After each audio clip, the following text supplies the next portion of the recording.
पाचवीतल्या विद्यार्थी मित्रांनो, आजचा पुन्हा तुमचं स्वागत नवीन धड्यामध्ये.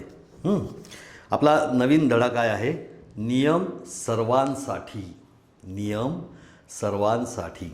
तुम्हाला एक विनोद सांगतो. मला विनोद आठवला आत्ता एकदम. तुम्हाला माहिती आहे का, रस्त्यावर सिग्नल असतो आणि सिग्नलमध्ये काय असतं?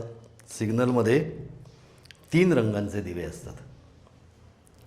एक असतो लाल, एक असतो हिरवा, रेड, ग्रीन, आणि तिसरा जो असतो तो पिवळा, म्हणजे येलो. तर असंच एका शाळेमध्ये गेलो होतो, तेव्हा मी मुलांना त्याचे अर्थ विचारत होतो की तुम्हाला त्याचे अर्थ माहिती आहेत का? आपण ज्या सिग्नलवरती थांबतो तिथे सिग्नलचे जे वेगवेगळे रंग असतात त्याचे अर्थ सांगा बरं. मग मी विचारलं पहिल्यांदा की लाल सिग्नल असला तर त्याचा अर्थ काय? मग त्या एका विद्यार्थ्याने सांगितलं की थांबा. बरोबर. मग दुसऱ्या विद्यार्थ्याला विचारलं, हिरवा लागला की काय? मग तो म्हणला की आता तुम्ही जा पुढे. म्हणजे हिरवा सिग्नल मिळाला की आता तुम्ही पुढे जाऊ शकता. मग तिसऱ्या एका मुलाला उभं केलं आणि त्याला विचारलं, पिवळा दिवा लागला तर काय? तो म्हटला, पिवळा दिवा लागला की जोरात जा, जोरात जा, जोरात जा, लाल लागायच्या आधी जा, पटकन जा. मला खूप हसू आलं तिथे. त्याचं कारण काय माहिती आहे का? पिवळा सिग्नल कशाकरता असतो की तुमची गती कमी करा. म्हणजे हिरवा असेल आणि पिवळा लागला तर आता गती कमी करा, कारण आता लाल लागणार आहे. आणि लाल असेल तर आता तुमची गाडी सुरू करा. पिवळा सिग्नल लागल्यावरती सुरू करा. आता हिरवा सिग्नल मिळणार आहे, तो पिवळा सिग्नल जो असतो ना तो गती कमी करा ह्याच्याकरता असतो. पण त्या मुलाला हा नियम माहितीच नव्हता. त्यामुळे तो म्हटला, पिवळा लागला की जोरात जा, म्हणजे लाल पडायच्या आत तुम्ही निघून जाल. तर असा त्याचा अर्थ नाही आहे. नियम सर्वांसाठी हा धडा शिकताना मी तुम्हाला हा विनोद का सांगितला माहिती आहे का? की तुम्हाला अगदी साधे साधे जे नियम आहेत ना ते माहिती असले पाहिजेत. आणि आपल्याला उत्तम आपलं आयुष्य जर जगायचं असेल ना तर आपण जर भोवतालचे नियम पाळले ना तर अत्यंत सुरक्षित आणि अत्यंत छान आयुष्य जगू शकतो. पण हे नियम एक म्हणजे आपल्याला माहिती असले पाहिजेत आणि दुसरं म्हणजे आपण पाळले पाहिजेत. या नियमांमध्ये काय माहिती आहे का? नियमाचा अगदी थोडक्यात अर्थ सांगू का? कॉमन सेन्स समजायला पाहिजे. म्हणजे समोरून एक गाडी येते आणि तुम्ही त्या गाडीच्या समोर जाल का? नाही जाणार. कॉमन सेन्स काय सांगतो? तुम्ही गाडीच्या समोर गेले की अपघात होईल. नियम सगळ्यांसाठी म्हणजे आपल्या भोवताली अनेक नियम केलेले आहेत आणि या सगळ्या नियमांच्या संदर्भामध्ये हा धडा आहे. या धड्याचा आपण अभ्यास करणार. नियम सर्वांसाठी या धड्याचा अभ्यास करताना आपण पहिल्यांदा काय बघणार आहोत की नियम कशासाठी, नाही का? नियम करायचे ते कशासाठी करायचे, कोणाकरता करायचे? नियम सर्वांसाठी म्हटल्यानंतर या धड्याचं नाव आहे नियम सर्वांसाठी. नियम सर्वांसाठी.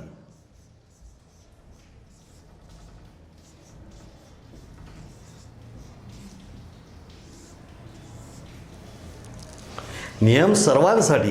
पण नियम कशासाठी असं म्हटल्यानंतर त्याचं उत्तर आपल्याला काय देता येईल? एक सगळ्यात महत्त्वाचं म्हणजे आपल्या सुरक्षिततेसाठी. दुसरं महत्त्वाचं कारण सामाजिक शिस्त निर्माण होण्याकरता.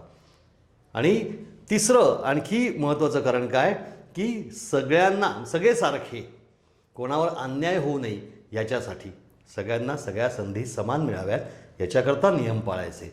हे नियम कशासाठी याचं कारण, याचं उत्तर काय? कशासाठी. कशासाठी असा प्रश्न विचारला तर काय उत्तर द्याल तुम्ही? की सामाजिक सुरक्षतेसाठी, सामाजिक शिस्तीसाठी, तुमच्या सुरक्षेसाठी आणि कोणावरही अन्याय होऊ नये यासाठी. एका रांगेत उभं राहावं, तिकीट घ्यायला एका रांगेत उभं राहावं, हा झाला नियम. पण एका रांगेत लोक उभे राहिले नाही तर काय होईल? त्या तिकिटाच्या खिडकीवर होईल गर्दी. जो मजबूत माणूस आहे तो जाऊन पटकन सगळ्यांना बाजूला करून आत जाऊन तिकीट घेऊन येईल. जो बिचारा लहान मुलगा आहे किंवा जो गरीब आहे, जो म्हातारा आहे, वीक आहे, त्याचा नंबरच लागणार नाही, त्याच्यावर अन्याय होईल, हो की नाही? रांगेत कशाकरता उभं राहायचं?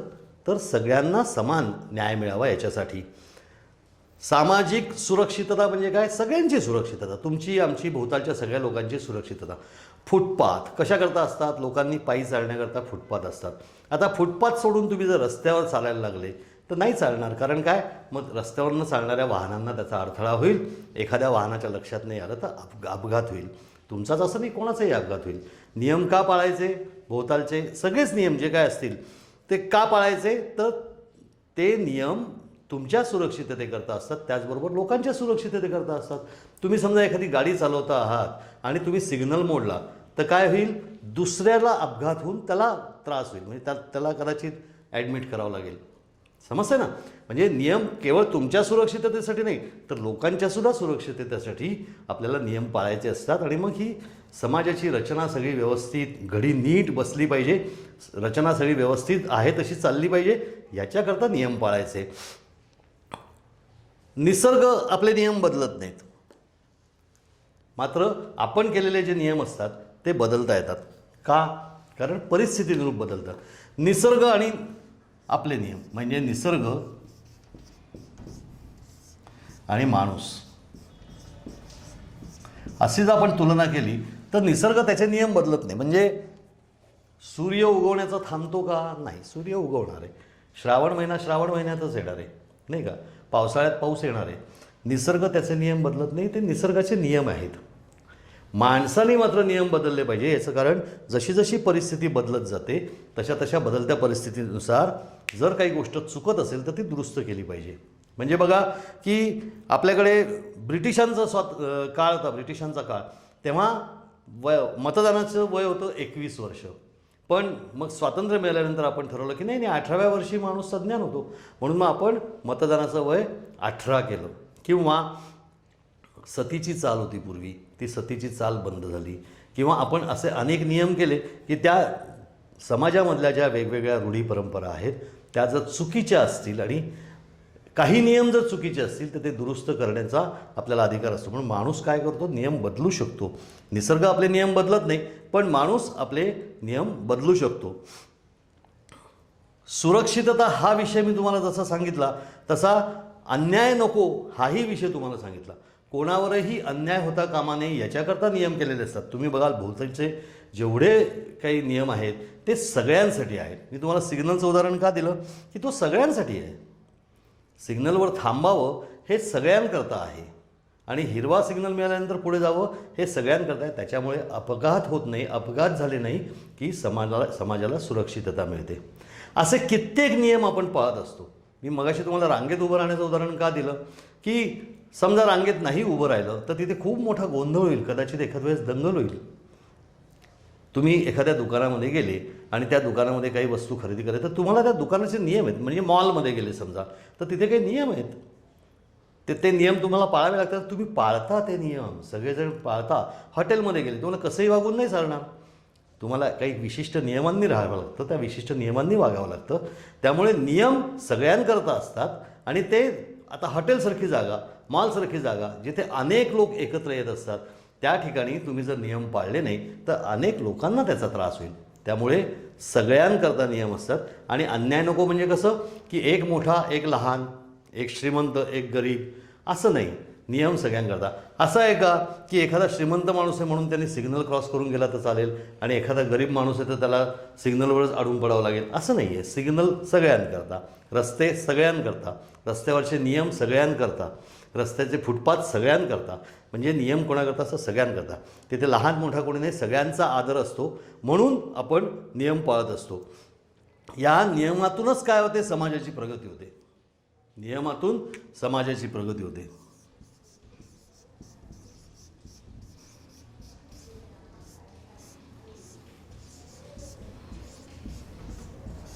समाजाची प्रगती ही नियम पाळल्यामुळे होते. समजा निवडणुकीमध्ये प्रत्येकाने मतदान केलं पाहिजे असा नियम आहे. नियम न पाळणारे लोक जे आहेत त्यांच्यामुळे निवडणुकीचे निर्णय बदलू शकतात आणि ज्यांची पात्रता नाही अशी माणसं निवडून येऊ शकतात. सगळ्यांनी मतदान केलं पाहिजे असा नियम आहे, परंतु हा अलिखित. सगळ्यांनी केलं पाहिजे हे आवाहन आहे, परंतु नाही करत सगळेजण. तर मग त्याच्यामुळे काय होतं? सगळ्यांनाच त्याचा त्रास होतो. समजा चुकीचा उमेदवार निवडून आला तर सगळ्यांनाच त्याचा त्रास होतो. म्हणजे सगळ्यांनी जर मतदान केलं, नियम पाळला आणि सगळ्यांनी मतदान केलं तर निश्चितपणे चांगला उमेदवार निवडून येतो. कारण सगळे मिळून ठरवणार ते. काही थोड्या लोकांनी ठरवलेला उमेदवार निवडून आला तर ते चुकतं सगळं. किंवा समाजाची शिस्त, म्हणजे कुठलेच नियम नाही पाळले, तुम्ही रस्त्यावरती वेड्यावाकडा धुडगूस घालायला लागले, तुम्ही रस्त्यावरती तुमचे कुठलेही नियम न पाळता वागायला लागले, हॉटेलमध्ये कुठलेही नियम न पाळता वागायला लागले, तर काय होईल की शिस्त बिघडेल, समाजाची शिस्त बिघडेल. त्यामुळे सामाजिक शिस्त,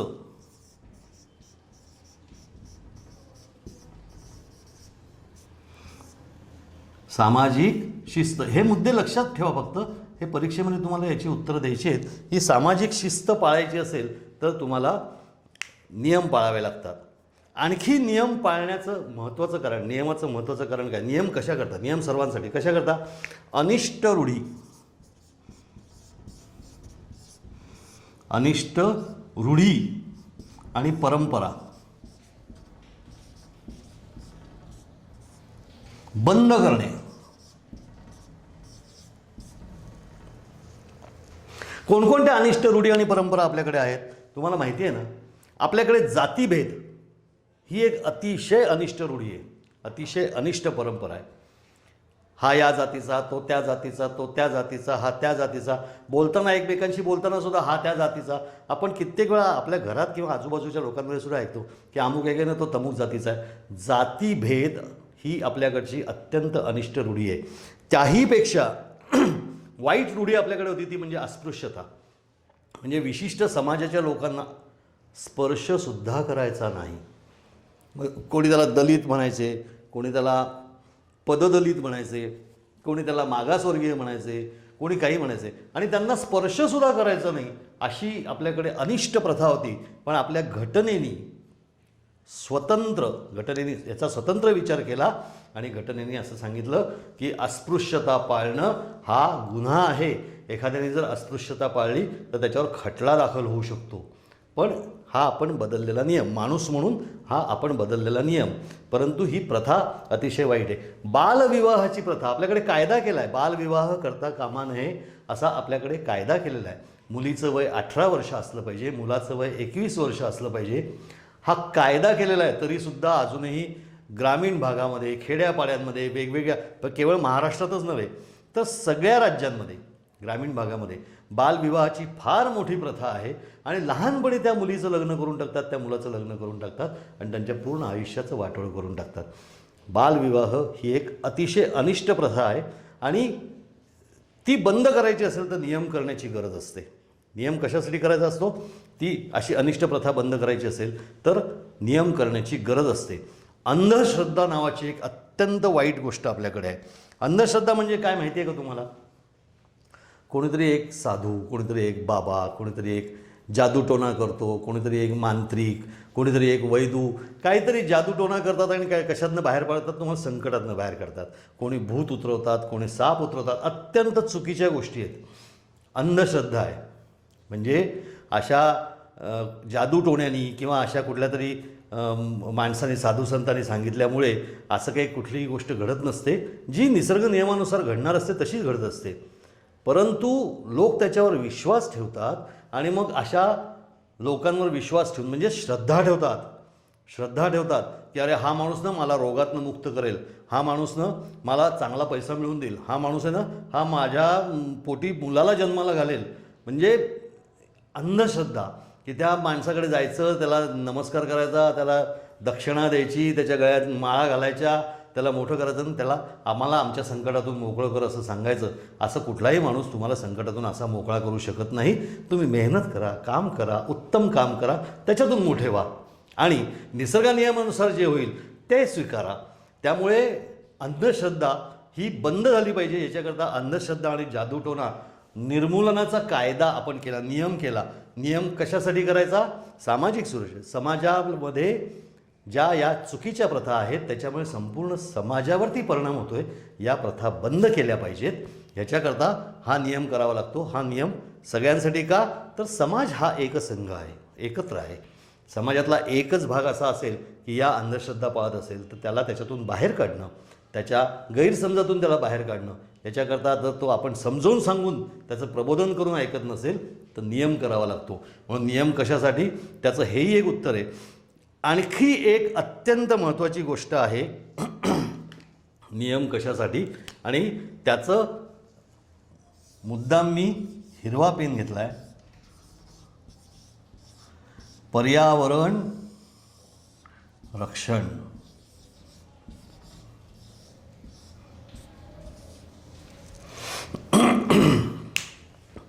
अत्यंत महत्त्वाची गोष्ट आहे. आपली ही जी पृथ्वी आहे, या पृथ्वीच्या भोवती जे काय वेगवेगळे वातावरण, तुम्ही आता त्या ह्याच्यामध्ये शिकला असाल विज्ञानामध्ये, की आपल्याकडे जलावरण आहे, वातावरण आहे. हे जे आपल्या भोवताली सगळं वातावरण आहे ना, हे सगळं वातावरण कशामुळे आहे तर वृक्षांमुळे आहे. वेगवेगळ्या जाती प्रजातीच्या पशु पक्षी प्राणी यांच्यामुळे आहे. आपल्याकडे जैविक विविधता आहे, त्याच्यामुळे ही पृथ्वी ही अशी छान नटलेली सजलेली अशी आहे. आपल्याला वृक्षांपासून प्राणवायू मिळतो, आपल्याला हवेतून प्राणवायू मिळतो. वृक्षांच्या प्रकाशसंश्लेषण म्हणजे स्वतःचं अन्न तयार करण्याच्या ज्या क्रियेमध्ये ते कार्बन डायऑक्साईड शोषून घेतात आणि प्राणवायू बाहेर टाकतात, त्याचा आपल्याला उपयोग होतो. वेगवेगळे पशु पक्षी प्राणी वेगवेगळ्या दुसऱ्या पशुपक्ष्या प्राण्यांवर अवलंबून असतात, त्याच्यामुळे हा समतोल राखला जातो. हा पृथ्वीवरचा आपला जगण्याचा जो समतोल आहे तो राखण्याचं काम आपण करायचं असतं. पर्यावरणाच्या रक्षणामध्ये सगळ्यात प्रथम काय असेल तर ते वृक्षांचं रक्षण. कारण ह्या वृक्षांमुळे उत्तम पाऊस पडतो. वृक्षांची कत्तल केली तर पाऊस बेभरोशाचा होऊन जातो. वृक्षांची कत्तल केली तर हवेमधले जे काय प्रदूषकं असतात ती शोषली जात नाही. त्याचबरोबर तुमच्या गाडीतून कुठल्या प्रकारचा धूर बाहेर पडतो आहे, किती धूर बाहेर पडतो आहे, त्याच्यामुळे किती प्रदूषण होतं आहे, ध्वनीचं प्रदूषण किती होतं आहे. ध्वनी म्हणजे गणपती उत्सवात वगैरे जे काय मोठे मोठे स्पीकर लागतात त्याच्याने प्रदूषण किती होतं आहे. या सगळ्याचा जर विचार केला तर ह्या पर्यावरणाला फार मोठी हानी पोचते. आणि आज आपण मजा करतो आहे, पण पुढल्या पिढीचं काय. म्हणजे जर पाऊस पडला नाही, म्हणजे जर हवेमधला विषारी वायू वाढला, म्हणजे जर पाणी प्रदूषित होत गेलं तर आपली पुढली पिढी कशी जगेल ह्याचा विचार करून पर्यावरणाच्या रक्षणाकरता अनेक नियम केलेले आहेत. वृक्ष कत्तल करता येणार नाही, वृक्ष तोडून टाकता येणार नाहीत, असे नियम केलेले आहेत. हे नियम का करावे लागतात, तुमच्या आमच्या आजच्या उत्तम आयुष्याकरता आणि पुढच्या पिढीच्या उत्तम आयुष्याकरता, म्हणजे पुढच्या पिढीचाही विचार त्याच्यामध्ये आहे. तेव्हा या सगळ्यांकरता नियम सर्वांसाठी हा धडा तुमच्याकरता लिहिलेला आहे. नियम कशासाठी, या कारणासाठी करायचे असतात. माणसाचे केलेले नियम माणसाला बदलता येतात आणि नियम बदलण्याची कारणं जी आहेत ती ही सगळी आहेत. हवे ते नियम करणं आणि हवे तसे नियम बदलणं, त्याच्यामध्ये समाज स्वस्थ राहावा, सामाजिक सुरक्षा राहावी आणि समाजामध्ये शिस्त राहावी, आपली पिढी उत्तम जगावी, आपल्या पुढच्या पिढ्या उत्तम जगाव्यात, या सगळ्या उद्देशाने नियम कशासाठी, नियम सर्वांसाठी हा धडा आपल्याकरता इथे 5वीमध्ये दिलेला आहे. तेव्हा तुम्ही स्वतः हे सगळे नियम पाळा. जर कोणी नियम पाळत नसेल तर त्याला पाळायला सांगा. अगदी तुमच्या घरातली व्यक्ती असेल, तुमचा भाऊ असेल आणि नियम पाळत नसेल, फुटपाथ सोडून रस्त्यावरती धावत असेल तर त्याला सांगा की नियम पाळले पाहिजेत. कुठेही जिथे कुठे नियम पाळले जात नसतील तिथे तुम्ही सांगा की नियम पाळा, कारण त्याच्यामुळे हा समाज जो आहे तो शिस्तबद्ध राहील, सामाजिक शिस्त टिकून राहील. मला खात्री आहे 5वीपासूनच तुम्ही जर सुरुवात केली तर तुम्ही जेव्हा मोठे व्हाल तेव्हा तुम्हाला त्या नियमांचा अर्थ कळेल, त्या नियमांचा उपयोग कळेल, तुम्ही स्वतः नियम पाळाल आणि तुम्ही बाकीच्यांनासुद्धा नियम पाळायला सांगाल. तेव्हा या तुमच्यासारख्या पुढच्या पिढीमध्ये, म्हणजे अजून 10 वर्षांनी तुम्ही जेव्हा मोठे व्हाल, 15 वर्षांनी जेव्हा मोठे व्हाल, त्यावेळेस जी काही पिढी असेल त्या पिढीमध्ये तुम्ही नियमांचे मार्गदर्शक व्हाल आणि लोकांना नियम पाळायला सांगाल, अशी मला खात्री वाटते. तुम्हाला हा धडा नीट समजला असेल तर. आणि या ठिकाणी आपण हा धडा थांबवूयात, म्हणजे या ठिकाणी हे बोलणं थांबवूयात. पण लक्षात ठेवा, नियम हे सर्वांसाठी आहेत, नियम हे सर्वांच्या सुरक्षेसाठी आहेत, नियम हे समाजाच्या शिस्तीसाठी आहेत आणि नियम हे अनिष्ट रूढी परंपरा नष्ट करण्याकरता आहेत, नियम हे पुढल्या पिढीची काळजी घेण्याकरता आहेत. तेव्हा इथे आपण थांबूया. धन्यवाद. भेटूयात आपण पुन्हा पुढच्या धड्यामध्ये.